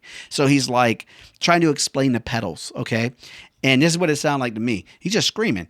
He's like, it's like, all right, here's what we're going to do. I'm going to give you the pedals. You're going to take over the pedals. The pedals are going to control the heading. So you're going to go left or right. And there's these two things. They're trim strings. And these little strings are going to tell you which, if you're in line. And he started going nuts, right? And he's like, all right, man, take over the pedals. And I started doing it. And then he's like, what are you doing, man? What are you doing, bro? What are you doing? Give me the pedals back. And I'm like, okay, sorry, damn, right? The whole flight lasted like this. This wasn't just a small moment. I don't want to go into every single thing, but he yelled at me the whole time. Didn't like it. Hated it. And then we get to something terrible. I don't like this. I didn't like it at the time. There is something that is called an auto rotation. I'm not going to get into details. I'm not going to bore you with it. But from the air traffic controller perspective, everything I knew about auto rotations, I've seen them before and I've heard of them. So I knew kind of what they were. And I would see the helicopters come down from the outside. They'll come flying in. They're like, hey, Tyre, we're setting up at 1,200. We're just going to be setting up for an auto rotation, full stop on the runway. I'm like, all right, cool, man. Cleared auto rotation. Whatever. It's nothing crazy. And they just come in and land. Didn't think much of it. So from inside of the cockpit, it's the most horrifying shit. That's terrible. Terrifying. So we're coming in. And we're getting close to the runway and you get altitude. So we're getting up a little bit higher.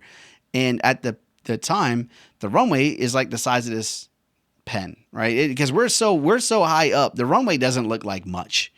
And he's setting up for it and he starts to explain this auto rotation. He's like, all right, man, here's what we're going to do. We're going to do an auto rotation. Da-da-da-da. And he's like, I'm going to take over the controls. Don't touch controls. I got this. I'm like, all right, cool. I don't know what the hell's going on. Start coming in closer to the runway. And out of nowhere, we fall out the sky like a freaking rock, dude. And I mean, it is so quick, so violent, so abrupt. We just sink. I'm like in my seat. I'm like holding on to the seat. We're falling towards the ground. And you can hear the wind rushing up. It's just the wind is rushing. And the doors are open and everything, like my shirt's like all flapping and I'm just holding on to this. I'm like, what the fuck is going on, man? And I mean, we are just hauling balls, dude, straight to the ground, falling like a rock. And the ground is coming up so quick. Everything is moving fast. I'm about to black the hell out, bro. I'm just sitting there like, what the fuck? And I look over for a second because he's in control, right? This is my pilot, right? So I'm like, damn, what does he look like? And I looked over and he's just like this, bro. I kid y'all not. He's sitting here like this. He has the cyclic and he's just sitting there like that. He's like, all right, 75, eyes outside. We're looking good. 75 and pulling back just a little bit. Oh, yep, got the build a little bit too much. We're going to pull that down and 75 and 75. And we're going to baby flare right here. And I'm like, what the fuck? Dude, I'm over here freaking out, man. Falling out of the sky like a rock. This dude over here just chilling like it's nothing. Just having a blast, man. And he was so calm and just kind of just chilling. And I'm thinking to myself, I'm going to quit. This isn't for me. I don't want to do this, man. This isn't what did I sign up for? Okay. Plot twist coming up. Because guess what, man? When we landed, we got out. The dude was really nice to me. Very nice. Very, very, very nice. Still yelling. He was not like he was 2 minutes ago when he was just like, eyes outside, 75. Eyes outside, and the runway's going to come up. We're going to catch the build just a little bit here. We're going to pull back. Like, he didn't do none of that anymore. None of that. Yelling again. And then he says, hey, man, sorry. He's like, sorry, man. And he like takes something out, like, or goes back into his bag. Like he has like a bag or whatever in the back seat. We stowed it. And he goes and gets it and he comes out and he's like, all right, pops this on. He throws on a hearing aid. And he's like, hey, man, sorry, dude. I couldn't hear you, man. I lost my hearing. I used my hearing aid. And I was like, dang. So that's why he was yelling at me the whole time? I thought he was pissed off. Okay, I thought I was messing it up so bad that he is just having the worst day of his life and he is just taking it out on me because he is so mad that I am this student right now. He's probably like, man, this dude's so dumb, bro. I don't know what I'm doing. But nah, man, he had a hearing aid. And then I didn't know that part. Okay. So it didn't matter at that point. I was like, man, I don't know if this is the job for me, right? Like, I don't know if I like that feeling too much. Like, I like living on the edge. I like playing risky, but I don't like losing control and falling out of the sky. Okay. That's not what I envisioned when I thought about flying helicopters. I mean, I have a fear of that. You know, that's a terrifying thing.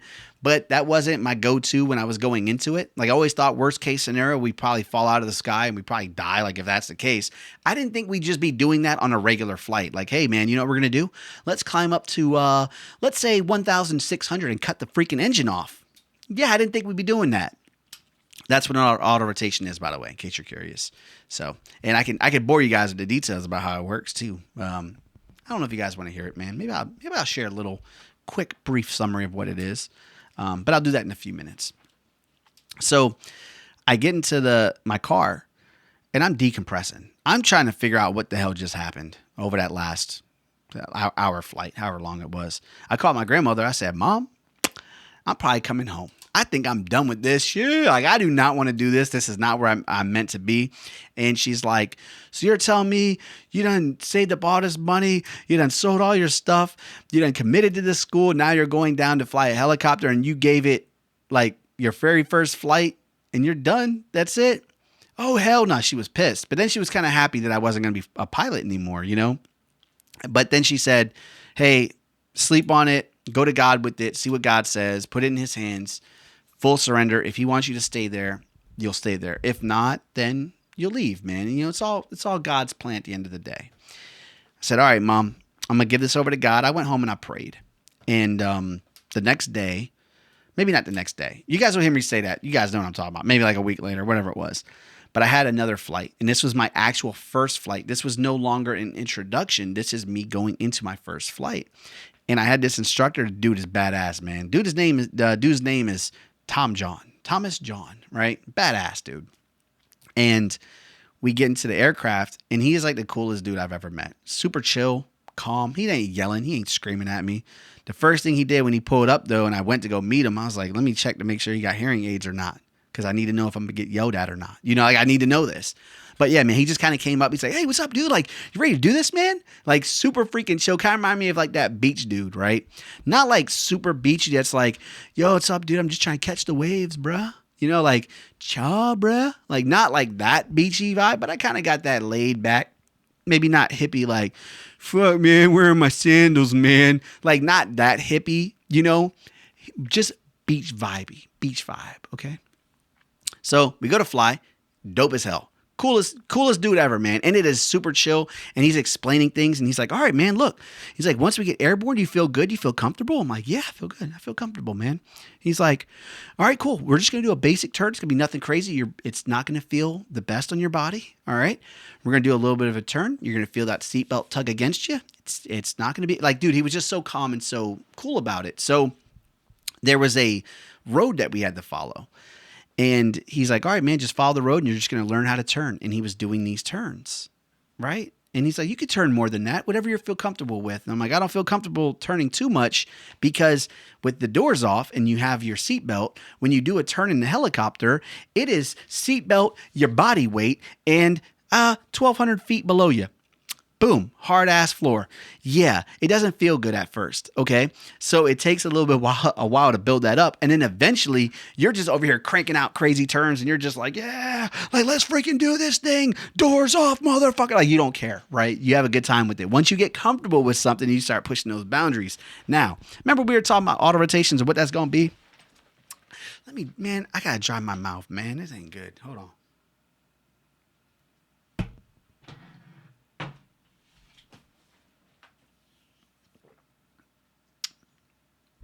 Dang, that's so good. That's refreshing. What time we at? Oh, we make a good time. What does it say? We're at 2 hours? No. 2 hours, 1 minute, 46. That's not right. How long we've been, what? I wish I could see right now how long we've been recording, because the thing is, that thing said I had 81 minutes. Now it's at 22 minutes. That's 59. I don't do math. I don't do math. Whatever that time is, it just doesn't look right. Maybe it is. Oh, actually, hold on. Wait. So 50, 60, 70, 80, that's 30 minutes. That's out. Okay. We on one, bro. We got this. Let me tell you guys about auto rotations. I hope this doesn't bore nobody, man. I hope you guys kind of enjoy helicopters and stuff. But so just to add context into what an auto rotation is and why we do it, and I'm not going to bore you guys with the mumbo jumbo, the jargon and stuff. I'm going to try to make this easy to understand, because it's very complex in the way that it works mechanically and stuff. But think about it like this, right? So what does happen if... What does happen? Why I say it like that? Look, so what happens, or what do you think happens if you're flying a helicopter and you're going forward? So let's say you're going 70 knots, right? You're just cruising along, and then boom, you lose the engine. Do you guys think, let me use this pen, right? So you're tilted. Let me see, how does it work? Yeah, so you're tilted forward, right? And you're just gunning it. You're gunning it. And you're going forward and you lose your engine. Do you keep going forward, or do you fall like a rock? Right? Think about it. It's a tough question.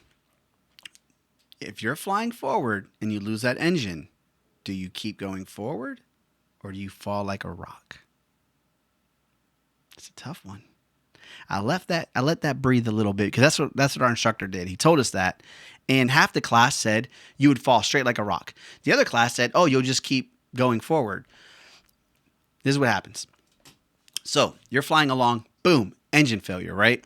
The main rotor is spinning in a certain direction, depending on what aircraft you're in. For this, we're going to say you're spinning counterclockwise, right? So it's spinning counterclockwise, right? Your tail rotor is anti-torque.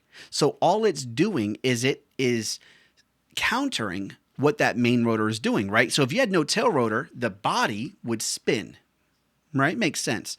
So they put the tail rotor on there to blow opposite direction. So now you're staying straight, and you can use this to turn. If you let up on it a little bit of that power, then you'll turn.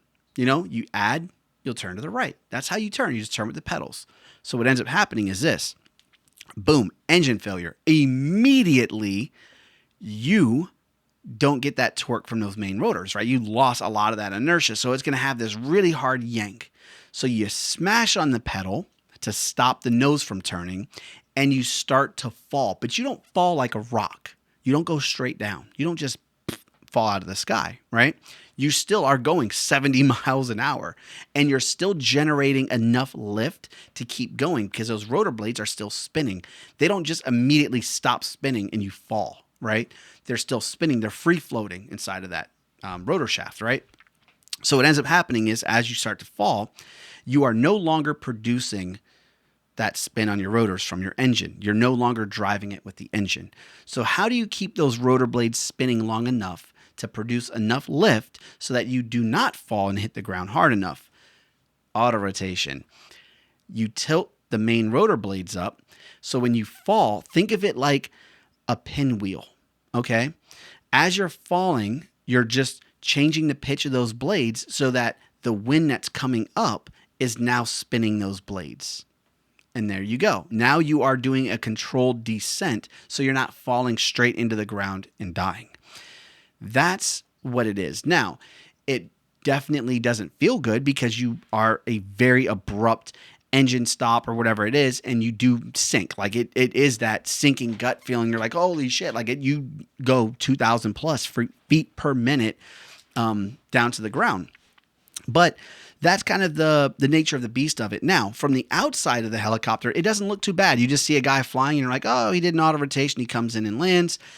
And, as you get closer to the ground, like I said, I don't want to bore you guys with this too much, but as you get closer, you start to, you level it out a little bit. And then right when you're getting 50 feet AGL, like 50 feet above the ground, you start to pitch up. So the nose comes up, and all that forward momentum and all that wind and all that, you're kind of stopping it, and then you're pushing forward, And right as you're falling to the ground, you pull up very hard and it makes you kind of sink into like a cushion. You just land safely, right? That's the way it should work. So when you're a private pilot, that's what you're doing. Like, well, you're kind of learning all of this stuff. But as a private pilot, you're just pretty much, hey, if this does happen, you probably going to crash. You probably going to destroy that aircraft. And there's like a 50-50 chance that you might survive it, right? And then when you get to instrument and commercial rating, so once you get a little bit later on into the training, now it's like, okay, if you do have this happen, chances are you're probably going to be able to recover it, right? You probably won't destroy the aircraft. That's kind of what it is. So yeah, man, flight school has a whole world of crazy stuff.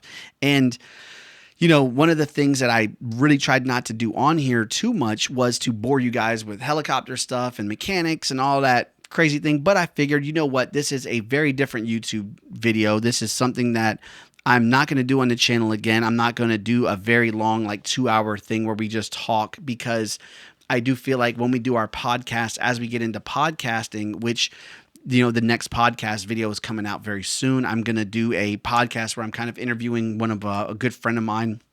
He's been through a lot of stuff and has a lot of great insight. Very, very well-spoken, charismatic guy with a lot of insight, a lot more charismatic and well-spoken than I am.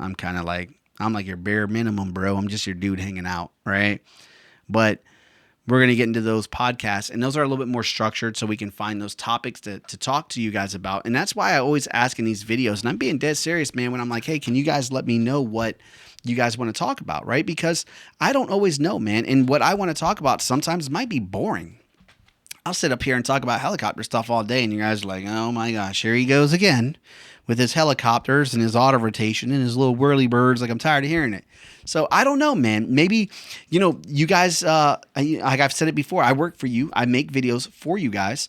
You know, a lot of people are like, yeah, you have your own boss. Like, you're your own boss. It's cute. And I'm like, nah, man, I work for you guys. So you are my boss. So if there's anything that you ever want to talk about, man, feel free to just drop it. And I will do my best. I always try so hard to make the videos and the content that you guys watch.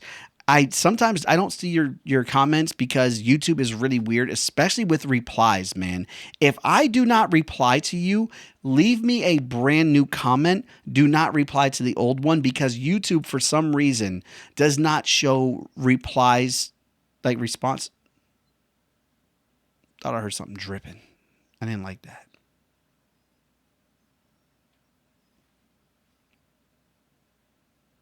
Let me just make sure the house ain't flooding real quick. Hold on, y'all. Good thing I put on pants for this.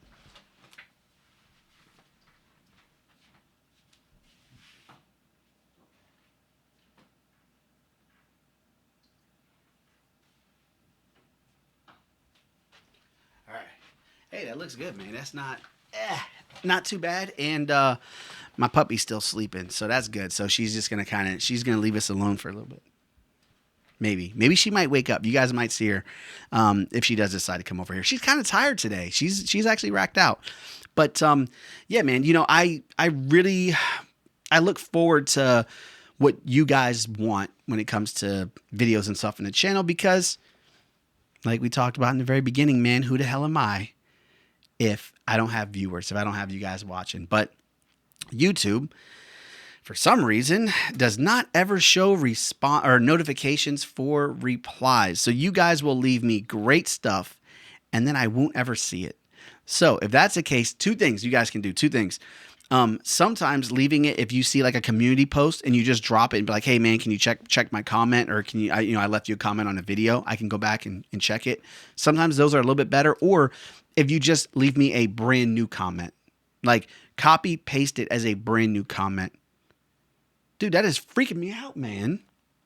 Paranoid all the time. But that's, I always try so hard to not ignore you guys and really, really respond to comments. And I feel so terrible when I see it sometimes. And it's like 2 weeks ago. And I'm like, oh my gosh, bro, I can't believe I missed that dude's comment. It's crazy, man. Dude, I feel like such an asshole. I try to be such a good guy with stuff like that, man. You guys will see it more. I'm just a genuinely nice person, man. I hate leaving people hanging. I don't try to waste anybody's time. I just try to be the best I can for you guys. And at the end of the day, do I think that, this channel and this video alone is going to get tons of views? Hell no, bro. I think people are probably going to watch 2 minutes into this video and tune me out completely, and they'll never meet me. They'll never get the opportunity to see who I am and to hopefully be friends, but I don't think a lot of people will. I think people will pass off in the video because it doesn't follow that forward, fast retention and all that. I don't know, man. This is kind of an interesting experiment for me. And maybe if it does do well and this is something that you guys want to see more of, I'll keep doing it. Maybe I won't make it 2 hours long because my throat hurts and I'm tired as hell. It's like 3:30 in the morning, bro. I'm beat right now, but I enjoy making videos for you guys. I enjoy talking. I don't enjoy hearing myself. I hate it. I hate the way I sound. Don't like the way I look. But it is what it is. It's how God made me. So I'm going to keep trying my best, man. And I'm going to keep trying to give you guys value in here. And I do love the comments that you guys are leaving on the channel already. I'm already learning so much. And a lot of people, especially some of the younger people, will see those comments from some of the older veterans on the videos. Bro, I'm telling you right now, people may not say it to you, but they see those comments and those things really do help them in their life. They will see those comments and, and the reason I say this is before I went into the military, I would watch tons of YouTube videos and I'd see some of the comments. I learned a lot from the people that were commenting on videos just as much as the guy that was giving or creating the video. Crazy. So you guys do make a big impact on people. And I think this is going to be one of the greatest communities. This has given me so much purpose, so much more drive in my life because after I lost my wife, after I was going through everything, man, I struggled to figure out what my next day-to-day was because I was with her for 13 years, man, and that was my life. That's all I really knew. Like, I didn't know life without her, man. I got out of the Marine Corps. We got together. Boom. We were living together and everything for years, man.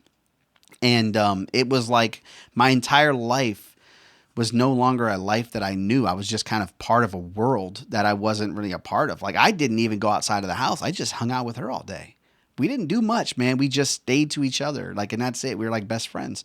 So that, that shook me up. And this has been a big outlet for me. This has been probably this is the social, what was I going to say?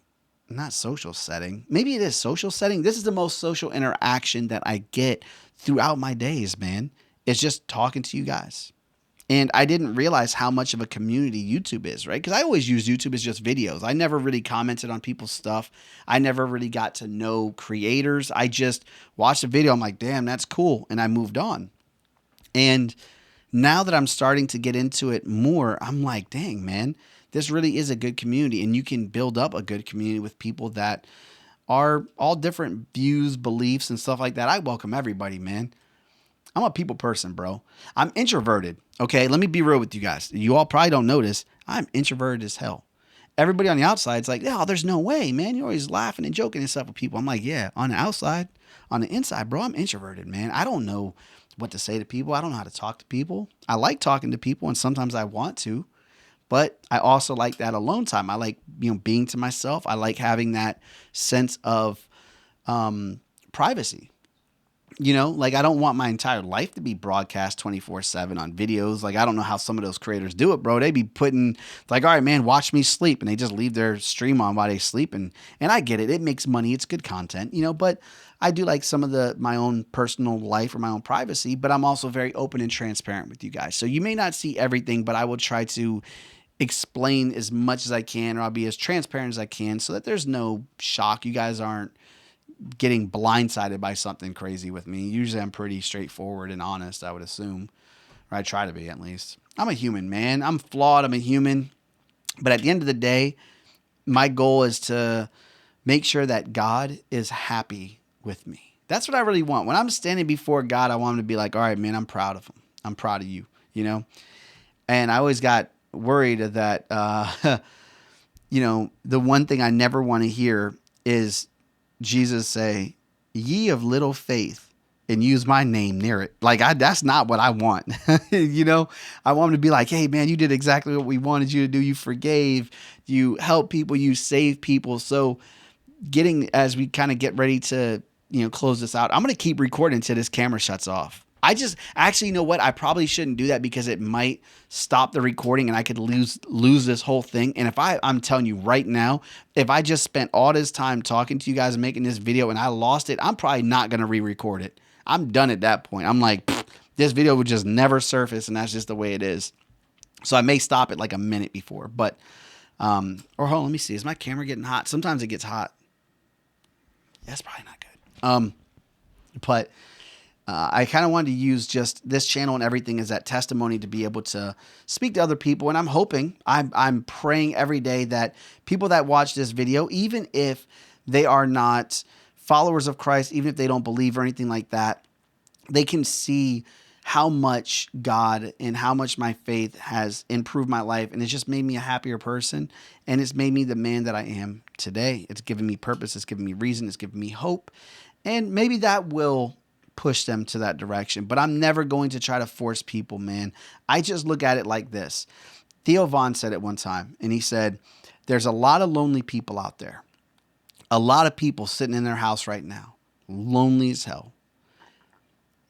And I would be an absolute asshole if I didn't tell people about God and what God has done for me, because it's like I have this God in heaven, this Father in heaven that is, it's almost inexplainable of how much comfort, how much peace, how much love that he can bring, somebody. And I would be an asshole to not share that with them because of how much peace, how much love, how much comfort I've had. And I love that. I thought that was a really good way to put it. And I kind of feel the same way, like I obviously don't want to force it on people, but I also want to share it with you, man. So I hope you guys at least have been enjoying hanging out with your boy for a little bit, man. Just a random ass veteran just chilling in his chair in his room at like 3:30 in the morning talking about a bunch of random stuff that has absolutely no direction. I didn't plan this video out, man. I'm over here spitting freaking pens and vaping. I don't know what is going on. My dog is sleeping. She was like snoring, man. She's out like a light, dude. I really wanted her to come in and see you guys, but I also don't want her to wake up. Maybe if I get up and move a little bit, she might come over. And it's kind of cool, man. I need to try to find this or to get this on video. She was around, right? I want to say she was probably 8 months old. I can't remember timelines, dude. I'm all messed up. My brain is so traumatized after everything. But she was still very young when this happened with my wife, and it really messed her up, man. Messed that dog up. I could tell it just shook her, man. She's a puppy. And her attachment got insane. Like, I mean, she is a 100% Velcro dog. She will attach herself to you 24/7, except when I got these lights on and she's trying to sleep. And then she's like, I'm getting the hell out of here. But she will, she'll go upstairs. She'll hang out with herself. It's a Doberman, by the way. So I have a Doberman puppy. Freaking love Dobermans. And she'll be upstairs sleeping, doing whatever, like just an upstairs bedroom. Then she'll come downstairs, and I'll hear it. Ding, ding, ding, ding, ding, ding. I hear her coming down. I'm like, yep, here she comes. She'll come over here, walk in front of me, force her way, like push her way onto my lap, climb up on me, give me a hug, rest her head on my shoulder for just a couple seconds. I'll pet her. And then she'll just kind of push off of me and then go back upstairs. I'm like, all right, cool. Like, good seeing you too. She's a sweetheart. She's just a very loving dog, very attached dog. And she has gotten me through a very, very tough time in my life. And I probably would not be here if it wasn't for her, and my, obviously God, my friends, my family, but my dog really saved me, man. There's days when I'm just like dragging, bro. I'm like, I don't want to be here. I don't want to do this. And I look over and I see her. I'm like, I can't do that to that dog, man. I gotta be here for her too, man. I take care of her. And in a way, she takes care of me. So it's just interesting. It's, I mean, people talk about how, animals don't have souls and they won't go to heaven, but I don't think so. God created, and God is a designer, y'all. God designed animals. Ain't no way he gonna put something that sweet, that loving, that much attention, that much detail, that much care into a creature. A creature? But he's not going to put all that into a creature and then be like, you know what? They don't belong in heaven. He knows how much joy and happiness those animals bring us, man. You know, he put us in charge of them. So I really do believe that they're going to be in heaven with us. And I really miss, you know, my old animals and friends and family. And that's my comfort in life, is knowing that there's something beyond this life. As tough as things get, as bad as things get, there's always going to be more. You know, we're just looking at a sliver, a little taste of it. Oh, dang. Okay. All right, it's blinking. It's blinking, bro. Battery on, blinking. All right, so look, we're going to go ahead and wrap this up. Look, here's a quick call to action. Hey, make sure you guys like, share, subscribe, do all that fun stuff to this video. I hope that you appreciate it. In the comments below, man, let me know what you guys want to see next time. I appreciate you guys. I love you guys so much. Thank you for letting me hang out with you and spending this wonderful evening or morning or wherever you're at with me. I appreciate you guys. I don't even know the title of this video, so I'm going to come up with something. But as always, a video is going to pop up on your screen that I made just for you. And until next time, see ya. I got to hurry up, man. This thing about to die on me, bruh.